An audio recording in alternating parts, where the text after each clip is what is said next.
A lot of the feeding schemes cook food for people, and the government's hinting at wanting to prevent that from happening as well. I don't understand the motivation, but it's clearly incorrect, the line that they are choosing to deal with COVID. It's wrong, it's not working, it's counterproductive. But the good news is, my name is Dean Haystack, the Dean, and you're listening to The Coffee Conversation.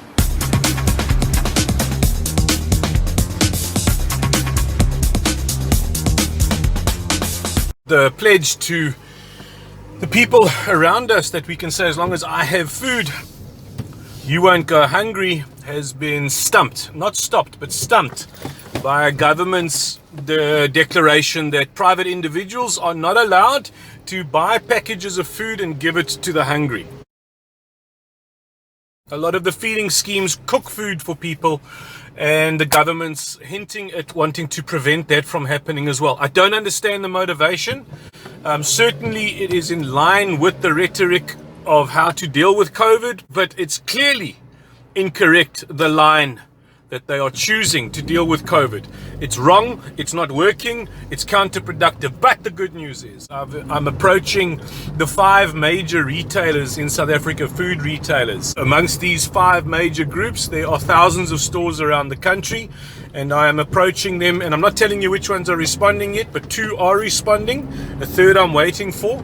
That any individual, private individual, public individual, corporation, whatever, can make the payment for specific food parcels to the stores nationally, and the individual that they want to be the beneficiary can go and collect the food at that store. They are wanting to participate in the initiative, or they're hinting that they are interested in participating in the initiative.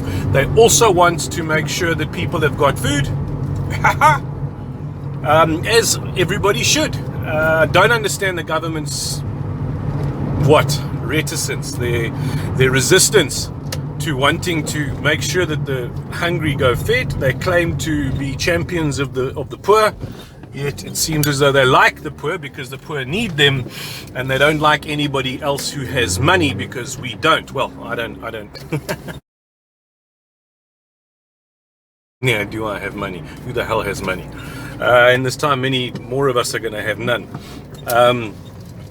Guys, there is an onslaught against free and civil liberties, against our sovereignty as people, but we don't fight the problem, we just bring the solution. So if the government wants to say that we are not allowed to take parcels to them, damn it, let's get the parcels in the stores and they're allowed to go and shop. Let them go and fetch it there. Hopefully we can organize. I need your support, that we can organize that every Pick and Pay, every Spar, every ShopRite, every Checkers and every Boxer around the country will be prepared to accept money with an ID number as a reference point, so that people accept money for the parcels, so that the people who need those parcels can come in, present their ID, pick up their food and go home and not get hungry, because people with full bellies don't easily pick up pangas. They need to be intimidated, but people with empty bellies very easily do. Well, let's keep those bellies full. Let's keep South Africa safe.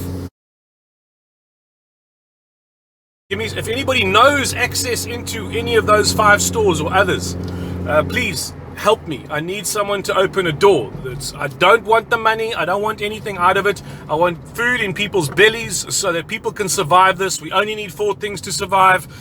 Air, so far still free. 3 minutes without air, we dead. Water, 3 days without water, we dead. Or a few days without water, we dead. Food, the big one, 3 or 4 weeks without food, we dead. And now we're starting to see the riots, and that's coming to 4. And the 4th thing is that we need shelter, or we can die anytime in the elements. The one thing we can help with is food. Air is free, water is mostly readily available, shelter is, I barely got a shelter of my own, gonna get a camper van and go find a piece of land.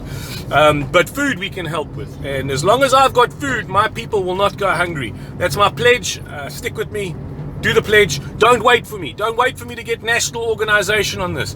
Do it anyway. Go to your local store where your maid or your gardener, or is maid allowed to be said? Am I allowed to say maid? Your domestic helper. If your domestic helper lives 10 kilometers away from you, go to that store and find out if you can pay them for the parcel. Don't give them money. They might buy it on something else. And I don't have enough money to give them charity, which is not going towards feeding them, because my commitment is, as long as I've got money, you can have whatever the hell you want. It's as long as I've got food, you won't go hungry. So that's my pledge. Let's be responsible with it and give them food. If they don't want the food, don't give them anything. We buckle our belts accordingly. It's good news, though. They're listening. They're listening.